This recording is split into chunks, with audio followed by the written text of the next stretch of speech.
kukulit nyo na. Grabe kayo. Ikaw ha, Tucci ha.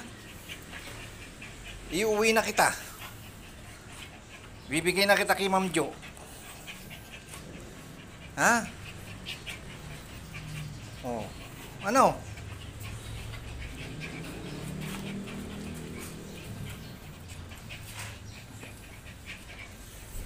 Lilinisin ko yung kulungan nyo eh. Ang kukulit nyo, sinira nyo na yung tolda.